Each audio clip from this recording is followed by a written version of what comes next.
Hello and welcome to a brand new Arseblog Arsecast right here on arseblog.com. How are you? Hope you're well. Thank you very much indeed, as always, for being here. We're talking Champions League today. A 3-2 win over Kairat Almaty from Kazakhstan at the Emirates last night. A game that Arsenal were fully expected to win, did win, probably should have won. Let me do my English gooder. Probably should have won by a bigger margin because we had chances. Boy, oh boy, did we have chances. But they got a late goal, which, I don't know, did it blot our copybook in the grand scheme of things? I mean, this is a game, obviously. I'm not saying it didn't matter because, every game matters in its own way. But there's a sliding scale of matterificness. You know what I mean? This was low down on that particular scale. So we will have to look at this game through that particular prism, right? How much did this matter in the grand scheme of things? Were there things we should take positives from if we can? Are there things that we can analyse and not be critical of, but maybe discuss to see if we can do some of those things better? I think that's fair. I think that's all right. Ultimately, though, Arsenal have made it 8 wins from 8 in the Champions League, finishing top of the table. That brings with it some benefits with regards our knockout games and, whether we're playing at home first or second. That's all done, dusted, in the bag. We'll also talk about the potential teams that we can face in the first knockout round of the Champions League when the draw is made. And look, the other thing to say is that we have avoided, by finishing top or in the top 8, having to play another round of games, which I think is basically the last thing that this team needs right now. The schedule has been hectic enough so we can let the other teams in the Champions League who have to play that extra game go head to head, tire each other out, kick the shit out of each other, and hopefully we can reap the benefits when the round of 16 takes place. So, let's talk about the game, and let's talk about the good, the bad, the indifferent, and everything in between. With me to do that this morning is Charles Watts. Good morning, Charles. Good morning, Andrew. How are you, mate? I'm all right, thank you very much. 8 wins from 8 in the Champions League. Not bad. Not bad. You're certainly taking that at the start, wouldn't you? Absolutely. It's kind of not flown under the radar a little bit before we get into the nuts and bolts of the game. But, Arsenal's efficiency in the Champions League since we returned to the tournament a couple of seasons ago has probably been... Listen, there's so much scrutiny on everything that Arsenal do, but this sort of goes without too much mention. There might be a case, maybe they need a season or two to get up to speed, but that hasn't been the case at all. No, it hasn't, especially in the sort of, I don't know it's a league phase now, isn't it? But when you go back to the first year in the regular old group stage, they were very, very good. They were good in the league phase last season, and then, immaculate this time around. So it's been really, really strong. There's been no, like sort of getting up to speed, adjusting to life back in the Champions League for them. They've been on it from the start, which is good. Obviously, we kind of progressed each season at the moment. Last season, semi-final. So, hopefully if we continue on that trajectory, we've got a lot to celebrate come the end of this season. Well, fingers crossed. That is a bridge maybe we'll cross when we come to it. Last night was the final group game. It was against the team that prop up the Champions League table. They had a long journey from Kazakhstan. I think they'd only 4 or 5 outfield players on the bench. They're in the middle of their not pre-season, but their off-season, basically. Their league finished, or doesn't start again till February or March, I don't think, and they finished in October, something like that. So, this opposition kind of has to be put in that context a little bit, right? And the context of Arsenal already finishing top of the table. So it allowed Mikel Arteta to make some changes and bring some players in. We had a return for Riccardo Calafiori at centre half rather than left back, I should say. And we saw the return of Kai Havertz. And the question maybe before the game was, well, who's going to start up front? Will it be Gyokeres? Will it be Jesus? Will he play Kai Havertz up front? And I think probably looking at this game, he thought this could be a good game for Viktor Gyokeres to get a couple of goals and boost his confidence in front of goal.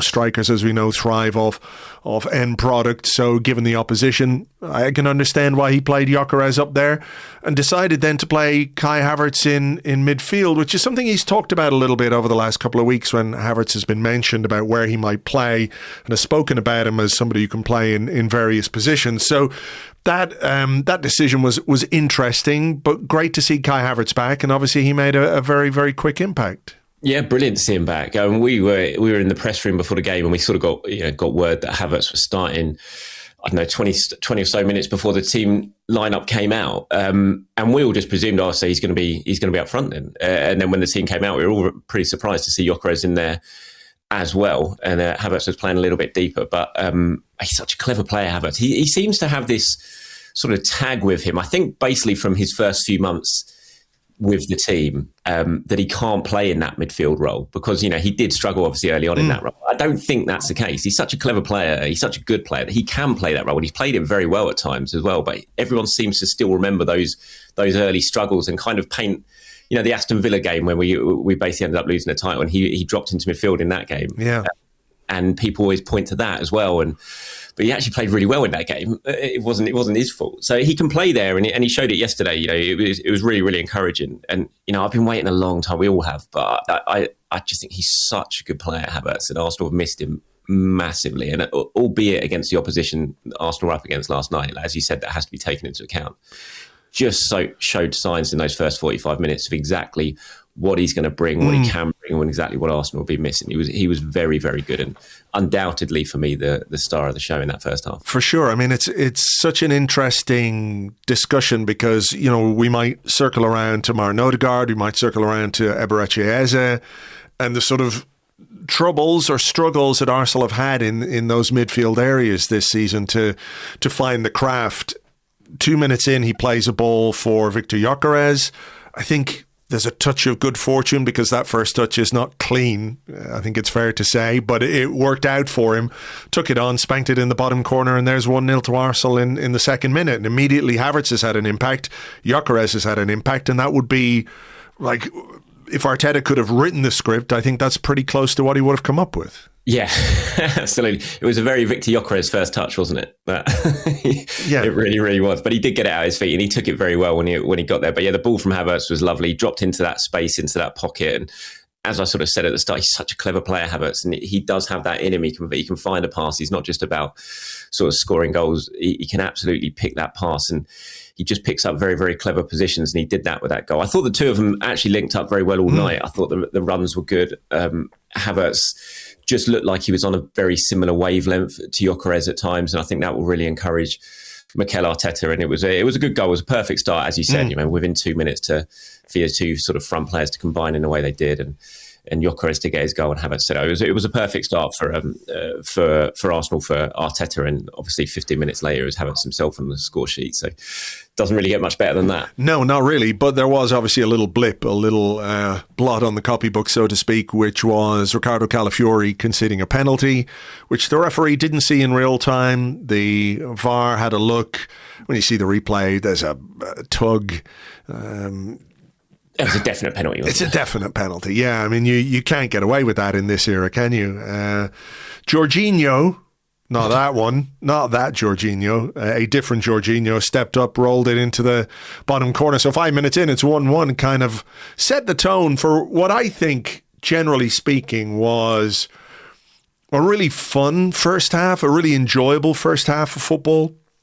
Because everything has been so fraught and everything has been so stressful and high stakes and tense, in the Premier League, that this was kind of like a palate cleanser in a way, wasn't it? The team was different. There were different combinations going on. The opposition weren't great. So obviously we had the opportunity to make chances and score goals. I have to say, I really liked the second goal. Calafiori, who gave away the penalty.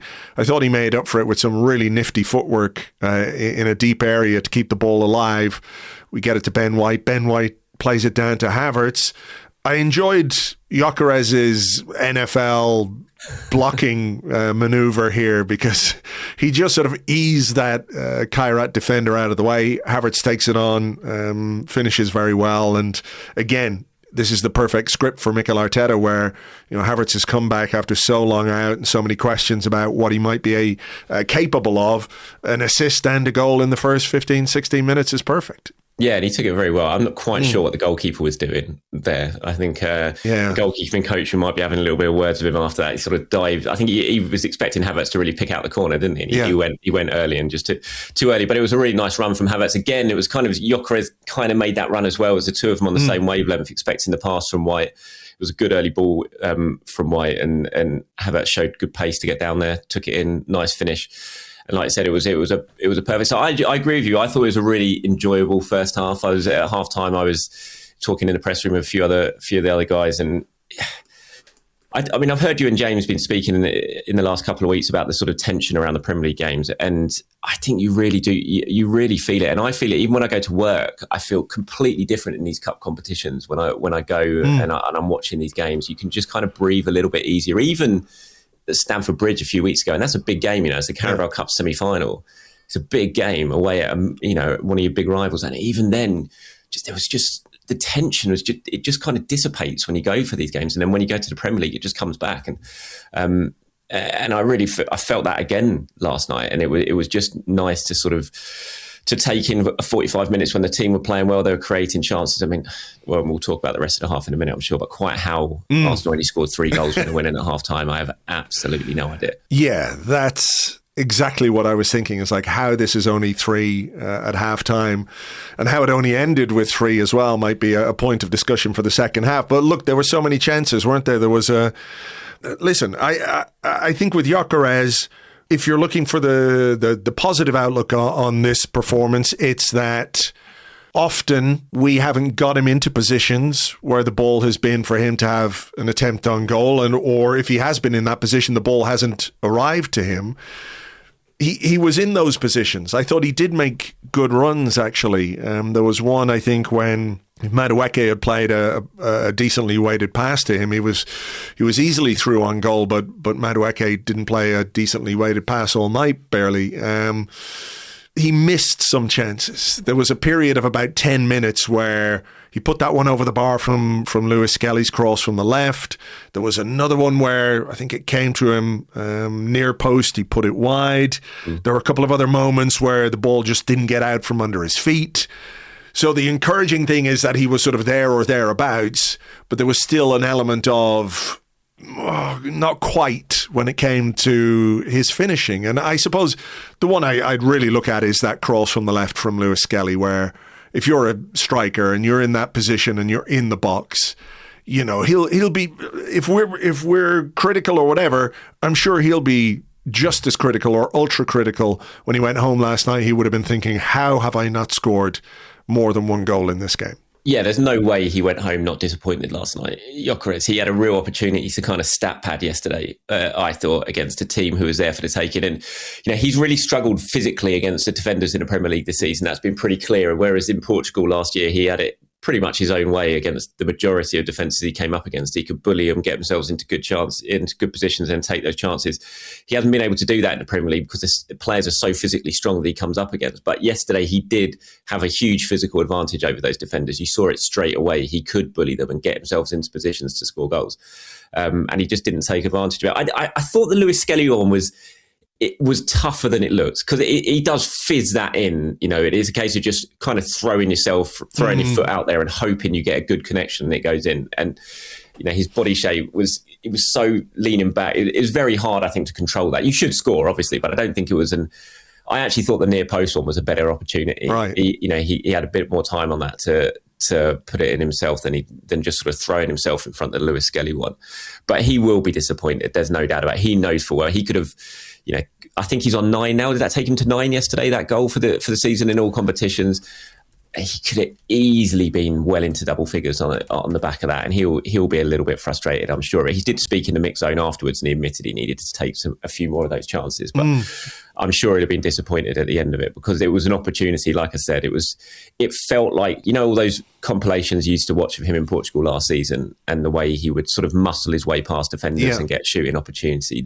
That first half really felt very similar to that, probably for the first time this season, and he didn't quite take advantage of it. No, I think you're right to say he will be disappointed. He's actually in double figures now. That was 10 last night. So it's 5 in the Premier League, 4 in the Champions League and 1 in the EFL Cup. I mean, it's a a quirk of the stats that he gets an assist for the third goal scored by Gabriel Martinelli, which, I don't know, it doesn't do him a disservice, but maybe a disservice to Kai Havertz, whose movement was really good, and Christian Ødegaard, whose flick to send Kai Havertz in behind was excellent. It really was. Gyokeres got there. I don't know if it's going in, but Martinelli made sure he was just following in. I think it more or less kind of hits him and goes in. It's not like he's trying to nick the goal off Gyokeres or anything. But is that another moment, let's say, where Gyokeres in that position should absolutely just score that and not give Martinelli the chance? He probably should. Not that it makes a big difference, but it is one of those moments, again, when he's reflecting on his own opportunities last night, he'll think, God, I had those two from like 3 yards out and just didn't make the right connection. Yeah, I thought Havertz's pass was a little bit in front of him. I'm not sure Havertz picked it out absolutely perfectly, but yeah, you get a better connection on that. That's the goal.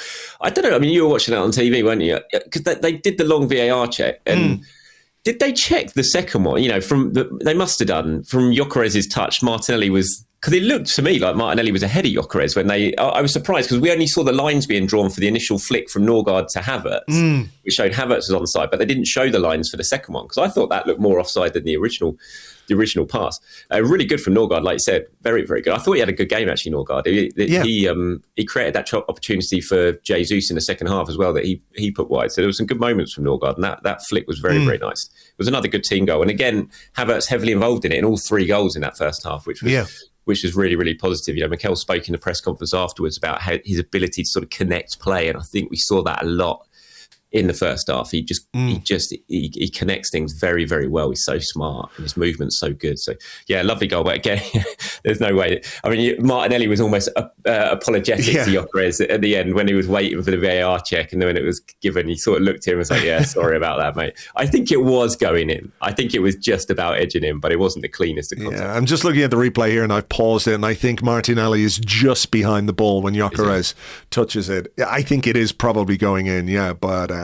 Look, you got to make sure, right? You've got to make sure of those chances. And there were other moments, I think, in that first half as well. Martinelli had a good shot, didn't he, that he curled over not long before the halftime whistle. There was one from Gyokeres off the line, but I think the referee, he'd given a free kick. A foul. He brought it back for a free kick, didn't he? There was the one, I think, was it Eze's ball over the top and Gyokeres again sort of bundled through and the keeper came out. He didn't really get a clean connection and smothered it in front of him. Yeah, so moments where Arsenal really could have turned the screw, but 3-1 at half-time is fine, and you're looking maybe for a second half where you can build on that and score some more goals. There were 2 changes at the break, obviously. Martin Odegaard came on for Kai Havertz. Havertz only doing 45 minutes, which I think tallies with what Arteta has been saying about how they're going to ease him back in, because he was sort of saying, look, the big issue when a player has been out that long is the next 6 or 8 weeks when they make their comeback, that if you increase the load too heavily, they're more susceptible to a muscular injury or something like that. So we're in a fortunate position where we don't have to place a huge burden on Kai Havertz.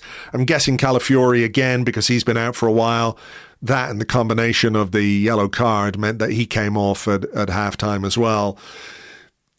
Listen, again, I want to say I think this was a very low stakes game. I don't think it's really one where you can point loads of fingers or go to town on this guy, that guy, or the overall performance.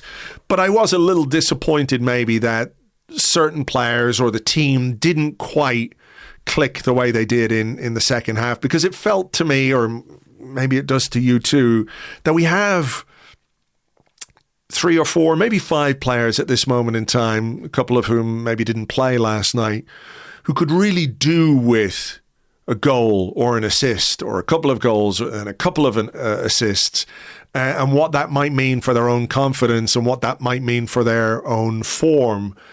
So, how did you view that second half then? The game was won. You can understand why Arsenal weren't like playing at 100 miles an hour. They didn't need to. You don't need to overstress yourself. There's a long way to go this season. Do you feel like maybe we missed out on something, or does it really matter? Or, how do you try and analyse that? Because I think you can say, if there are things that we can be really positive about from last night or take those positives, it's not unreasonable to say there are a couple of things that we could have done better.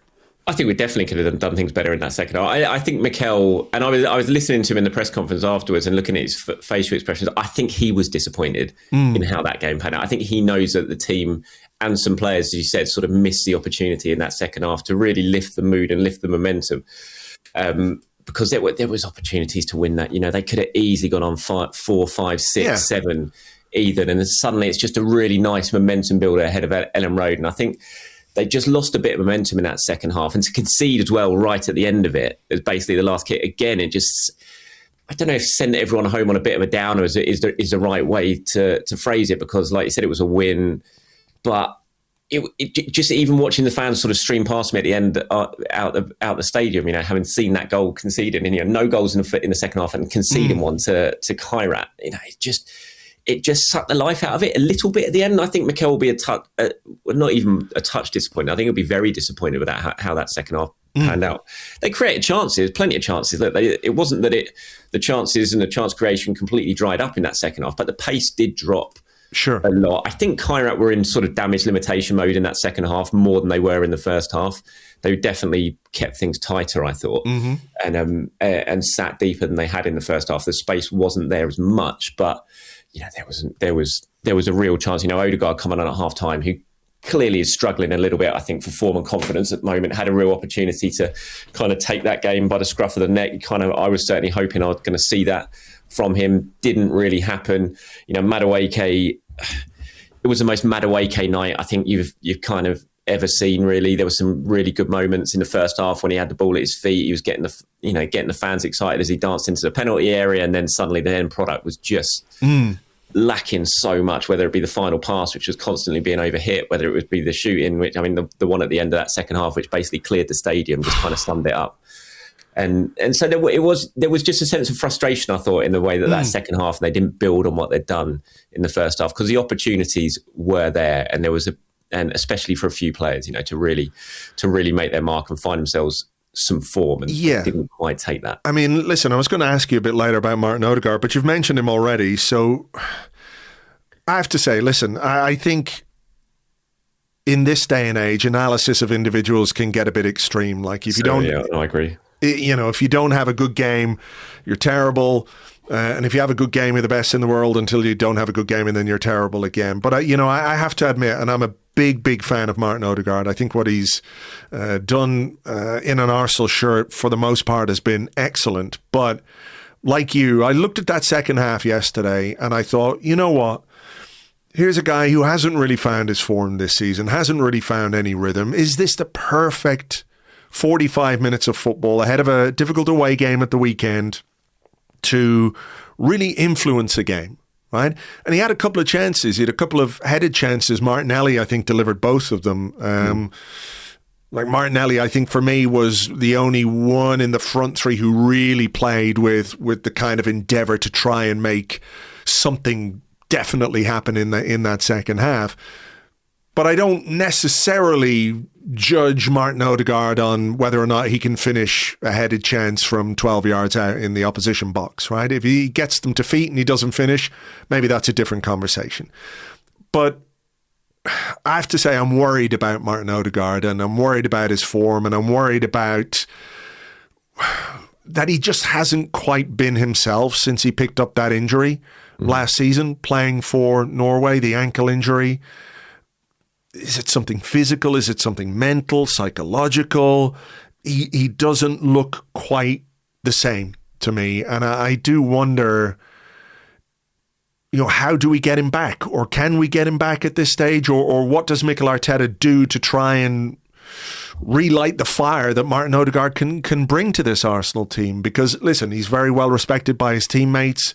I don't think we need to have the captaincy decision because, you hear the teammates talk about Martin Odegaard and what influence he has in the dressing room and the kind of character he is. I don't think there's any questions about that for me. But certainly when it comes to his form this season, apart from a couple of games here or there, he hasn't found it consistently. And I think it's a long enough sample size at this moment in time for us to be a bit concerned. Yeah, no, I think you're right. I think Mikel's got quite a big decision certainly looming when it comes to Ødegaard.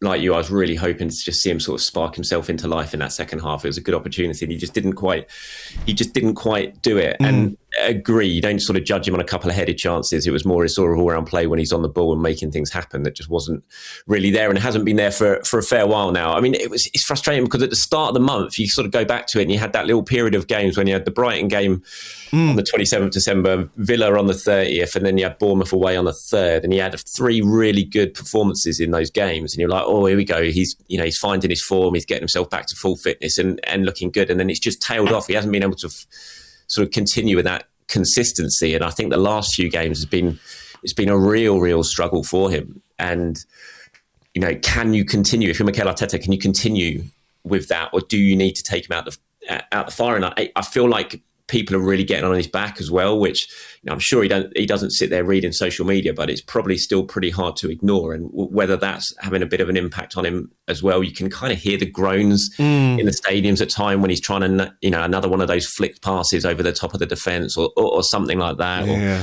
recycling the ball backwards rather than going forward. So I'm sure he knows it. He's well aware that there's a lot of focus on him from the fan base as well at the moment. How do you think that's... listen, there is again, I think it's too simplistic to say Ødegaard coming on at halftime was the reason Arsenal didn't play as well in the second half as the first half. I think that's far too simplistic. Do you think he's becoming something of a lightning rod for the issues that maybe the team has, which are more general? I think they're more collective. It's not just down to one guy. Yes, I want to see Martin Odegaard get the ball forward more quickly. I want to see him higher up the pitch.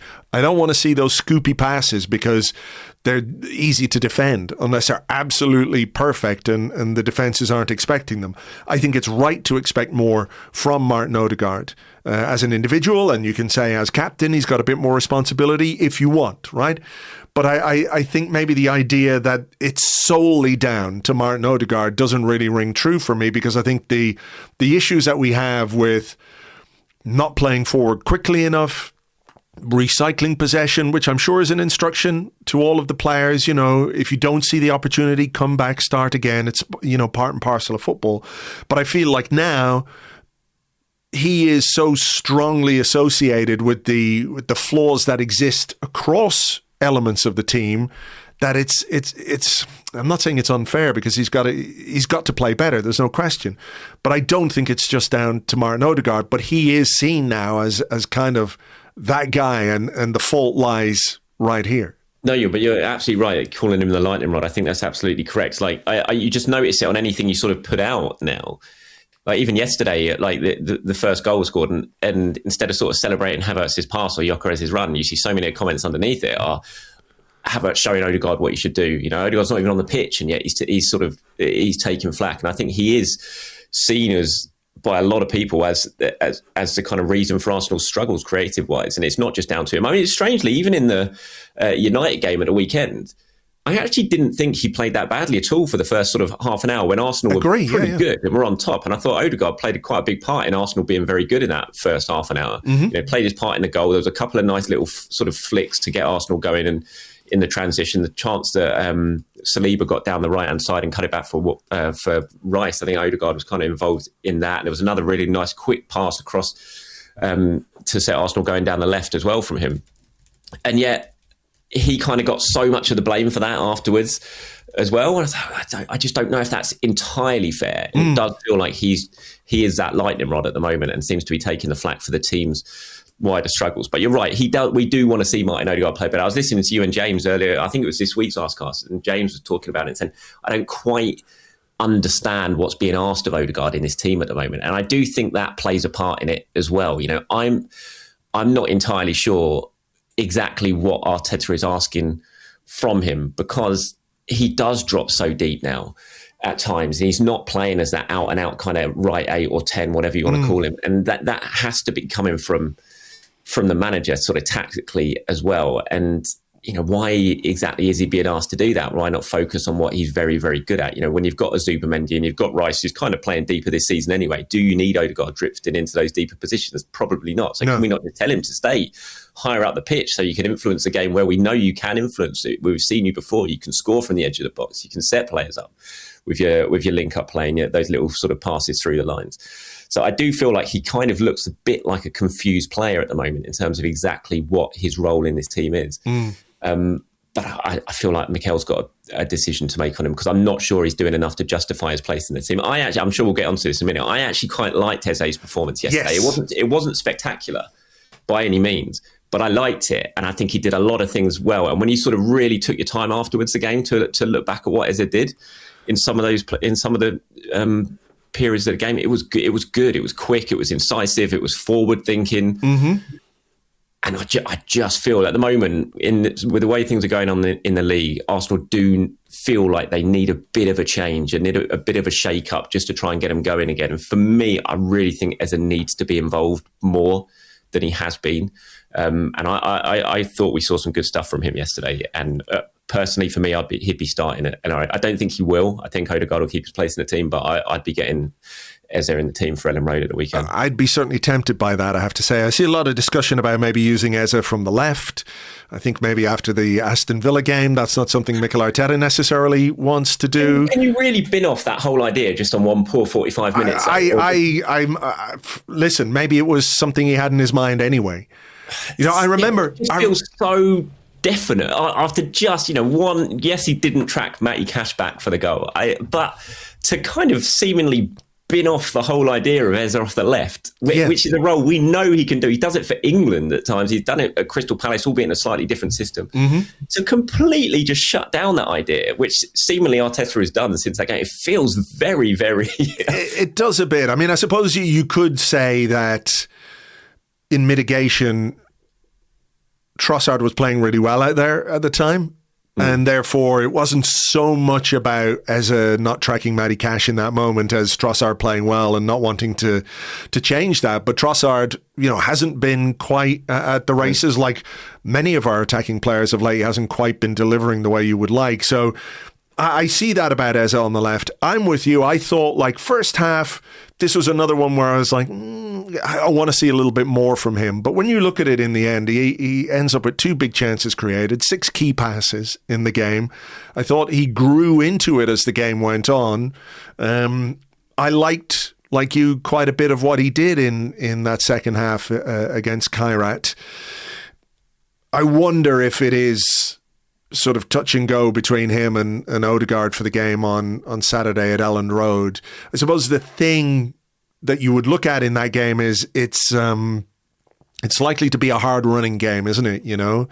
So is that more of an Ødegaard out of form game or an Eze in form game? I don't know. It's a tough decision to make, but there was enough, I think, from Eze last night to give Mikel Arteta some pause for thought when it comes to his team. I think so, and he's clearly thinking it with Ødegaard. He was off before the hour mark against Manchester United. It wasn't far off that against Nottingham Forest as well, was it? That he's been hauled off. So Arteta's clearly got his eye on Ødegaard. He's not oblivious to his struggles. He's replacing him early, and it must be at the forefront of his mind because he would have looked at the last 3 league games and he'll know, like we all know. You can see it in performances that they're. At times during the season, the team just needs a bit of a shake-up, a little bit of a lift, and it really does feel like that with Arsenal at the moment. And when you look at the areas where you can change it, that is just one that seems to be screaming out at the moment to do something different. Whether it is Eze on the left, and you can keep Ødegaard in the team and have them, playing sort of together at times as well. Maybe it's something you can do something like that because Trossard's not been pulling up any trees lately, and his goal record has certainly dropped off from that excellent start to the season he's had. But I just look at Eze and I look at what he can bring to this team, and I just feel like we need to get him a little bit involved more to get him up to speed, to get the confidence flowing a little bit. And I just think we saw enough in that game, albeit against very limited opponents yesterday, to suggest to me that he could be a way to get Arsenal firing again because he's just, I feel like he's been underused. I agree. I do agree. I think he's not, but don't get me wrong, he's not been great. He's not played very well, so he's not been banging the door down. But I do feel like he maybe hasn't been given the opportunities at time to be able to bang the door down. And I think that's what he deserves now. The team has been struggling of late, and that gives people an opportunity to really sort of try and get themselves back in the side. And I think we need to see that. Yeah, I mean, some people might say that he's not necessarily your classic Mikel Arteta player, right? But I think that's also true of Madueke. And I think it's true of Viktor Gyokeres to an extent, that we signed these players this summer who have a different profile, who have the ability to maybe give the team something a little bit different, whether it's more chaos in Madueke, whether it's more bull in a china shop kind of stuff from Gyokeres. But I think with Eze, that ability to get shots off from the edge of the box, which is something that Arsenal don't do anywhere near enough, in my opinion. When we're struggling for goals, when we're struggling for form, when we're struggling for sort of authority, if you like, in the Premier League, and when goals, at this moment in time, we could sit here in a month's time and feel very differently about everything. But right now, goals in the Premier League feel kind of hard to come by. Yeah. This is where I think you've got the ability to use someone like Eze to do something, A, different with your team, and B, give the opposition something different to think about. Because again, I'm not saying Arsenal are completely predictable, but I think we all know how Arsenal are going to play with certain combinations on the pitch. And if we have different combinations or players in different positions or drifting into different positions, for example, I want to see Ødegaard where William Saliba pops up, and Christian Mosquera was popping up there last night, right? So it's a deliberate thing where our right centre-back is pushing so far forward, they're picking up the ball on the corner of the opposition box. I want to see an Ødegaard there or an Eze there. I want to see Eze or somebody else in those inside forward positions. Not necessarily whoever's playing at left back. And that's not to take anything away from Calafiori or Timber or Lewis Skelly or whoever it is. But surely your chances of scoring a goal are increased by having creative players and attacking players and flair players in those positions rather than fullbacks or defenders. Yeah, absolutely. I agree 100%. I mean, you look at the goals Man United scored against Arsenal, albeit one of them was from a kind of fullback, if you want to call Ødegaard a fullback. But it's someone getting into those sort of areas with the ability to actually get shots away and score. Cunha especially. And Eze is a player like that. We saw it with the goals he scored against Spurs. We saw it with the goals he scored last season for Crystal Palace. When he gets in and around the penalty area, he can be ruthless. He can be clinical. And I just feel like we haven't used that enough this season. And again, I go back to it. He hasn't been banging Mikel's door down to try and do it, but he's there. And when you look at the numbers of all the forwards, Saka, no goal in 13, Trossard, I think 1 goal in 12, whatever it is. Martinelli, 1 Premier League goal all season. Gyokeres, we all know about. It's not like the others are keeping him out of the side through their good form and the fact they are scoring goals. They're not. And so you can't keep trying the same things over and over again and expect things to suddenly change. You've got to change something yourself, and it feels like he's the one player for me where he can do that. He can bring that unpredictability. Maybe you do have to lose a little bit of control, but is that necessarily a bad thing?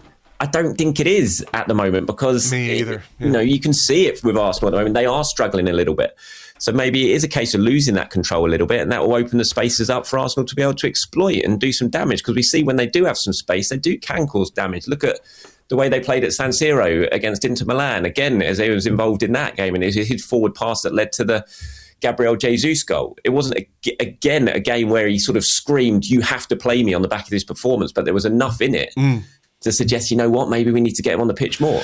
There's a risk-reward balance, isn't there? And if there's no reward with no risk either. So that's kind of where I am with that.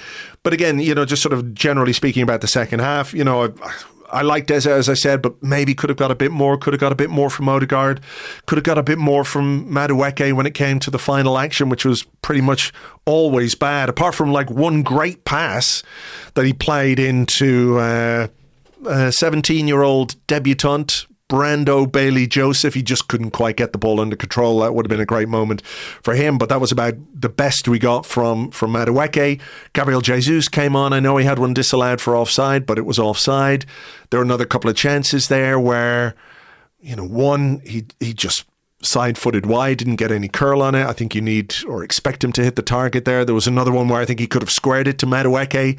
Where it might have ended up if he did, I don't know, but he took it on and the keeper made a save. So, it's one of those where I think Arteta would have been looking for a bit more from those forwards, and those moments were there, but we weren't just quite decisive enough. No, absolutely. It was a story of the game.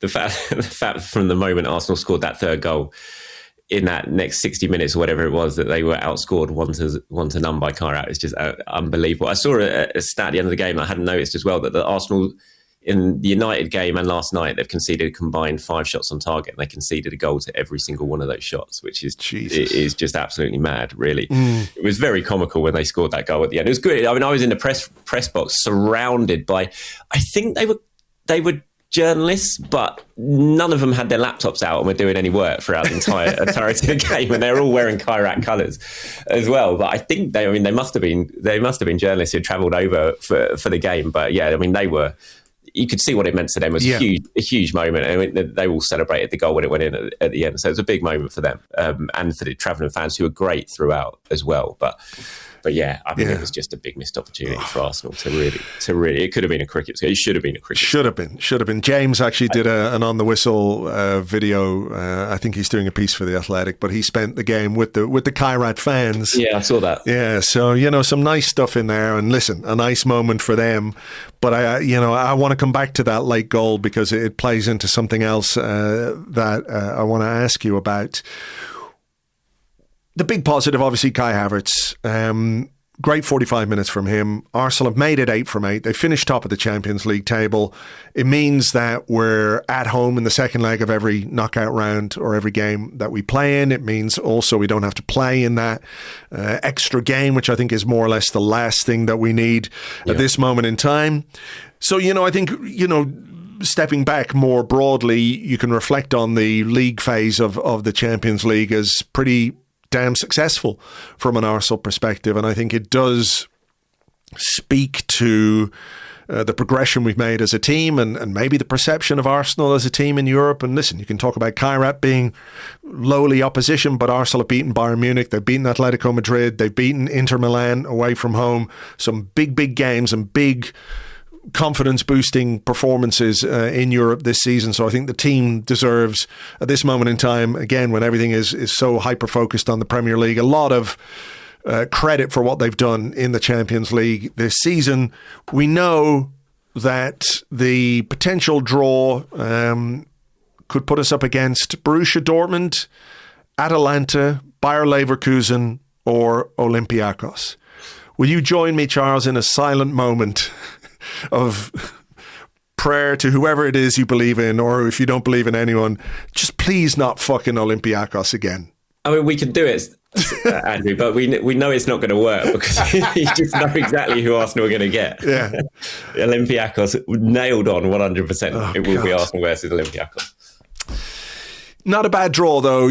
Generally, some good options there. You take nothing for granted in the Champions League, but it could easily have been a lot worse. Yeah, well, and that's the benefit of finishing top, I suppose. On it, I mean, I agree with you. It's not a bad draw, but have you looked a little bit further ahead in terms of? I've seen people talking about Manchester City a lot. Yes, it looks at the moment quite likely that it would be an Arsenal-Manchester City quarterfinal, 2-leg quarterfinal, around the same time as the league game, and right around the same time as the Carabao Cup final as well, which could mean there would be 4 games almost back to back against Manchester City, which the thought of which terrifies me to my very soul, of just in terms of how energy sapping and what that would do mentally as well to everyone. Just absolutely terrifies me. But obviously, let's not get too far ahead of ourselves. There's a lot of football still to be played between now and then. But it's a nice round of 16 potential opponents. I think there's no one to really sort of strike fear into Arsenal there. There'll still be difficult games, but there's no one to you would expect Arsenal and hope that Arsenal would get through that. Yes, well, you would hope so. And listen, it was a dramatic night, wasn't it, in the Champions League? Was it really though? In one game it was. It was the Benfica Real Madrid. It was the kind of, because it was all very hyped up as this amazing ending to the Champions League. But I really think that the Champions League, that format was very much saved by that game. What happened at Benfica, to be fair, which was an amazing, football heritage moment. That sort of, you love that sort of thing. But had that not happened, I don't think it was the thriller that UEFA and people were kind of billing it was going to be. I mean, how do you reflect on this format now after 2 seasons? Like, I don't know. I think people are looking at it. I see so much. And this is brilliant. I'm so, the group stage was absolutely dead. And I think it probably is a bit of an improvement. We are still getting used to it, but I'm not sure I buy into the fact that it is miles better than what it was. I just don't. You still kind of just progress through each game like a little bit meh of, okay, what does it? I mean, so many teams qualified with 9 points this season, I think, for the playoffs. I'm not firmly on the boat that this is a massive improvement and the huge dramatic shift that we're seeing in games now that UEFA kind of want it to be. It was brilliant last night, don't get me wrong. Sure. Fantastic. I was sitting in the press box actually, and it was on the screens above me, and I was typing away, so I wasn't actually watching. I just suddenly heard everyone around me going absolutely nuts, and I sort of looked up and I'd seen all the celebrations, so I actually missed it in real time. It was a brilliant moment. I think what UEFA essentially wanted was just more games. You know, I don't think it's necessarily about... Yeah, and that's what they've got. And they had a very dramatic moment last night, obviously, when the Benfica goalkeeper scored against 9-man Real Madrid, which meant that they overtook Marseille. Bad night for Marseille, bad night for Roberto De Zerbi, and an unfortunate night for Ethan Nwaneri, who thought he might be playing Champions League football during his loan spell at Marseille. That's not going to be the case now. No, that is a shame. Did that put Man City into the top 8? Would they have missed out on the top 8 had that not have happened? I saw someone mention that. I think so, yeah. Yeah, so that's given Man City 2 less games as well. So. Or maybe not, no, because they were losing anyway, weren't they? They were losing 3-2 Real Madrid. 3-2, so it was Benfica who needed the extra goal, but Real Madrid would have ended on 15 points anyway. So if Madrid had got something from that game, I think their goal difference was better than Man City's, so they would have finished in the top 8 had they got a draw, but, 2 men sent off kind of foolishly. I think it was Rodrigo sent off, second yellow for dissent. What did you make of the Mbappe disallowed goal where he sort of kicked it out of the goalkeeper's hands as he was taking a goal kick? Do you remember Thierry Henry? I haven't seen it. No, I haven't seen it. Was that a Thierry Henry? It was a Thierry Henry. Henry loved doing that, didn't he? The goalkeeper threw it up and he sort of kicked the ball while it was in the air. It didn't touch the goalkeeper, and the referee disallowed it. And I think that's why Rodrigo got a second yellow card for something he said. I haven't seen that. I only saw the goalkeeper's goal. I haven't seen the full highlights of that one. Yeah, but that's a classic Thierry Henry moment, isn't it? I think, was it Graham Poll or someone? I remember him doing it. Maybe it was Aston Villa away. Was it Villa Park? Could have been probably Graham Poll. Yeah. Fuck. Graham Poll, Jesus.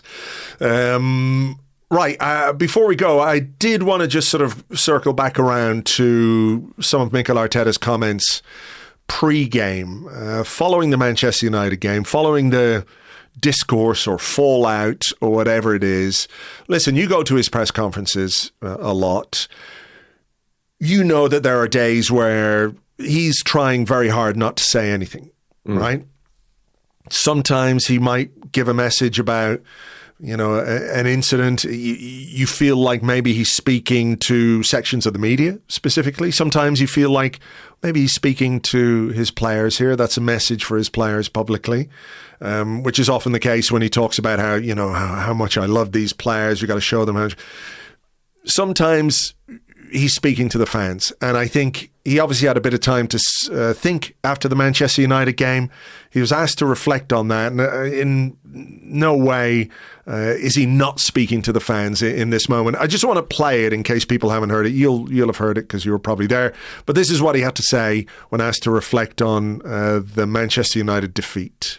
The reaction has been excellent. We took a moment to bring the temperature down, to pause and to reflect and ask 2 questions. One is, how do we feel? And how do I feel myself? And then how we want to live the next 4 months. And it was so encouraging and beautiful, because what came out of that is very simple. We have earned the right to be in a great position in 4 competitions. And in the next 4 months, we're going to live and play with enjoyment, with a lot of courage, and with the conviction that we're going to win it. And this is going to be the mindset and where we're going to put the energy. And I'm just hoping that everybody that is related to this club, especially our supporters, jump on that boat, because this is the way that we're going to live the next 4 months, because we deserve to live like this.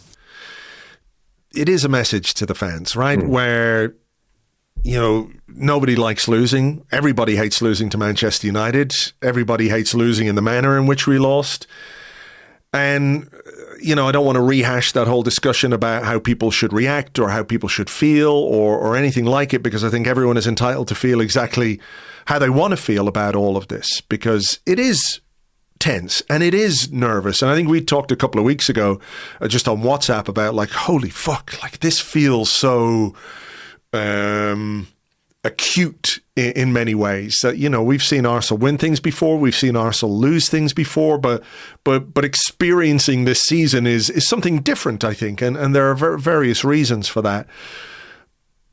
But do you feel it was okay, for the team, they have to regroup and perform better and play better and all that kind of stuff? And I don't doubt for any second that there's any lack of motivation or anything like that within the team, or a willingness to go again and improve and play better next time around. But that message to the fans is very considered, very measured. He's talking about getting on the boat. He said at one point a bit later, it's going to be fun. So it's going to be the love boat. Who knows? But, it was a very deliberate message, wasn't it? To sort of say, hey, look, we understand this is hard going at times, but we need you, certainly within the stadium as well. We need those fans to sort of circle the wagons a little bit, if that's the right way of putting it. Yeah, it was very, very measured and considered. He does this a few times, Mikel, when he comes to these press conferences. Like you said, sometimes he'll give his first answer and you're like, this is going to be awful. He's not going to go anywhere here. He's not in the mood for it. But other times he rocks up like he did then with a message that he'd clearly thought about, that he wanted to send out. And I thought he delivered it very well. And I thought it kind of needed, because it comes at a point of the season when, things have been going well. It's not been that much of an enjoyable ride for fans, I don't think, but things have been going well. And this is a point of a season, I think, if Arsenal can sort of get through it and we go on to do what we hope that they're going to do, that we look back on there was a point where we sorted ourselves out and we got over that little bump in the road and we sort of moved on and we got the job done. And it feels like that's exactly where Arsenal are in the season now. So I'm not surprised Arteta did what he did from this game, because he would have felt it. He would have heard it in the crowd at the Man United game, that everyone kind of needed a bit of a pep talk, not just the players, but everyone needed a bit of a pep talk in terms of, look, we're doing well here. Let's not forget that. It's been a struggle. We've been a bad run of form. We've dropped some points.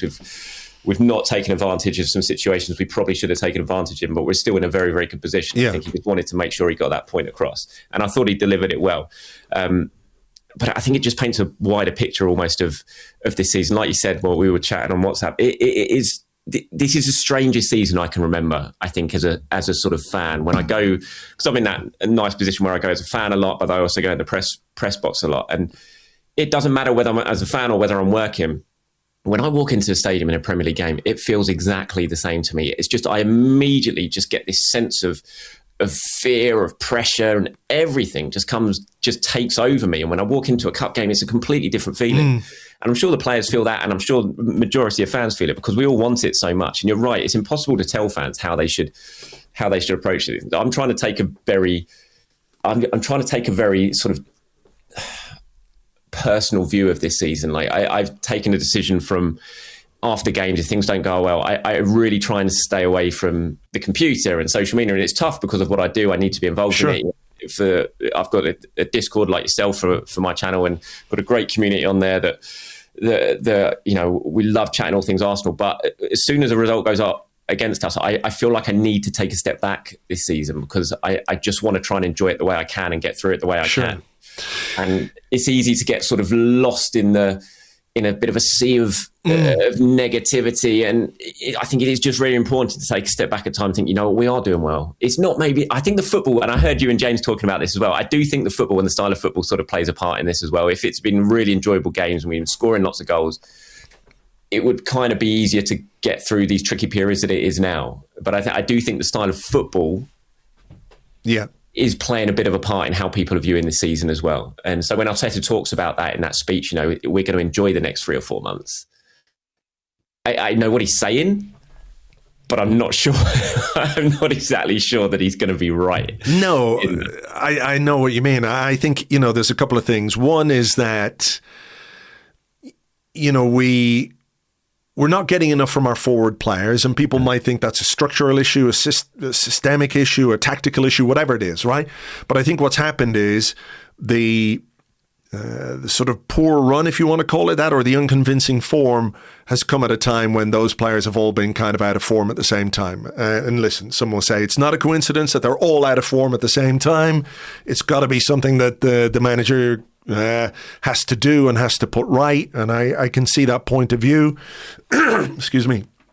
The other thing that that occurred to me the other day, and we've talked about it, about waiting over 20 years for a title and finishing second 3 times in a row, and that sort of playing into the anxiety that we all feel. I think there's something from this season as well. We saw it last night. We conceded a late goal. We conceded a late goal to lose against Liverpool. We conceded a late goal to lose against Aston Villa. We conceded a late goal Sunderland away. We conceded a late goal to Manchester United at home. We conceded that late goal last night. And I think that sort of slightly undermines confidence in a team which isn't able to score as many goals as you want. You can concede a late goal if you're 4-0 up. It doesn't matter a fuck. But when the games are so tight, I think that's another aspect of this anxiety level that many of us are feeling. And I can't speak for anyone else, but, you've laid bare how you feel, and I feel I can recognize how good we are and how well we've done, but I also feel this anxiety. The two things can exist side by side for me. But I think that tendency we've had to concede late goals, for me anyway, plays a part in sort of how I experience a game when we've got, let's say, a 1-goal lead, or if we're drawing. It's sort of in the back of my mind that, oh, fuck, we could let another late one in here. That'd be a bummer, Yeah, but I think that's all sort of linked with the struggles in attack as well, because if you have scored 2 or 3 goals and you've got yourself a commanding position, it doesn't matter so much. But it's such a struggle. Seems to be such a struggle for us to have those games. It's interesting in this little sticky spell we've had, though, when you go in the cup competitions, 4 goals against Pompey, 3 goals away at Stamford Bridge, 3 goals at San Siro, even 3 last night. Yeah. And this is in a time when in the league games we are struggling, and the football's not exactly free flowing. We're struggling to score goals. Yet in the cup competitions, they just seem to be there's a little bit more sort of freedom for them to play in, and maybe they're expressing themselves. And that again is just down to the different competitions and the lower stress levels when it comes to cups versus the Premier League at the moment. But you're right, there's been a lot of late goals. Even Wolves, go back to the Wolves game, they managed to sort of salvage the win after that, but they had conceded the last minute equaliser against Wolves. They conceded even in the 4-0 against Aston Villa, the last minute Ollie Watkins goal as well. So it is something. I mean, I think 4 games in January have finished 3-2 as well. So yeah, our biggest strength is undoubtedly defensively. We're very, very strong defensively, elite defensively, really.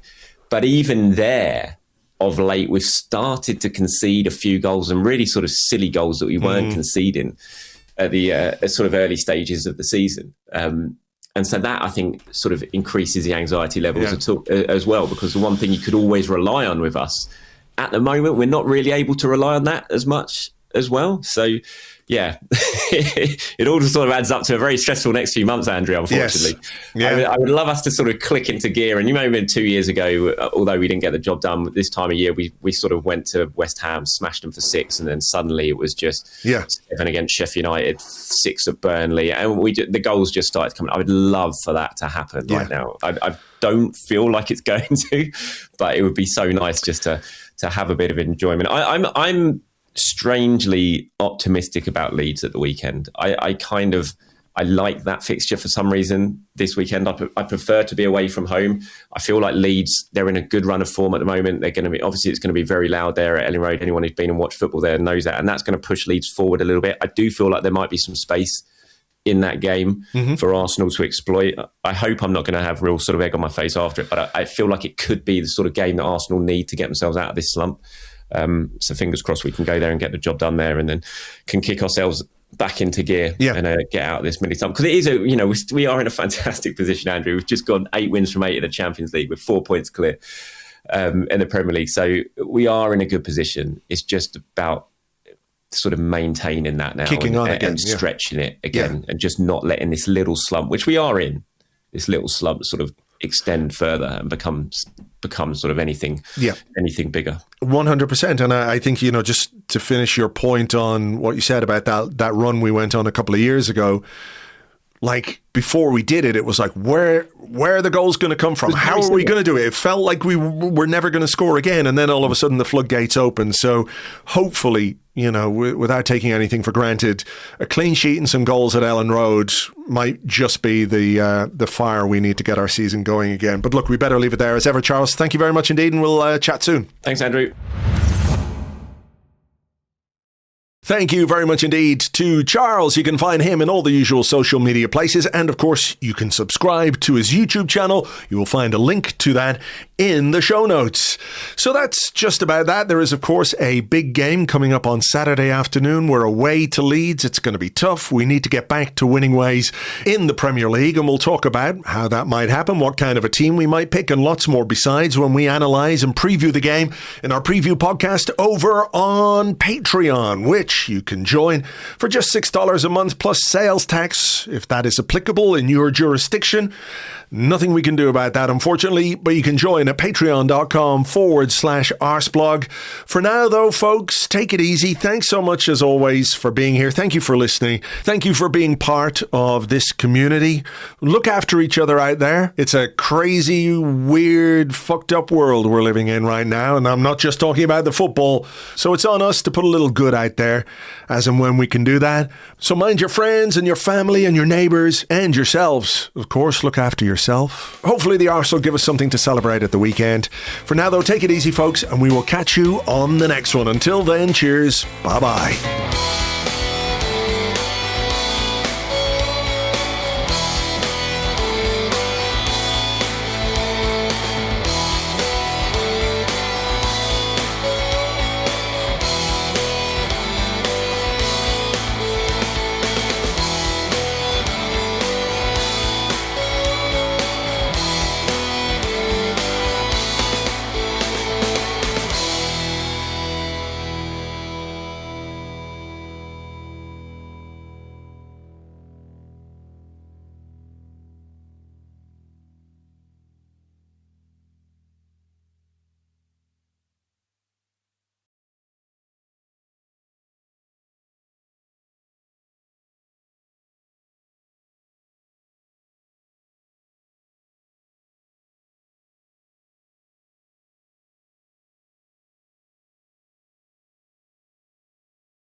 Are you looking for the perfect romantic getaway? Forget Paris. Forget Venice. Leave Milton Keynes to one side. You need Mikel Arteta's Pleasure Cruises. Enjoy our luxury cabins as we cross some of the most enchanting waterways in the world. And if you're thinking of popping the question, there's no better place to do it than on a Mikel Arteta Pleasure Cruise. I said, will you marry? Is that a yes? Mikel Arteta's Pleasure Cruises, for when you absolutely have to get on the boat.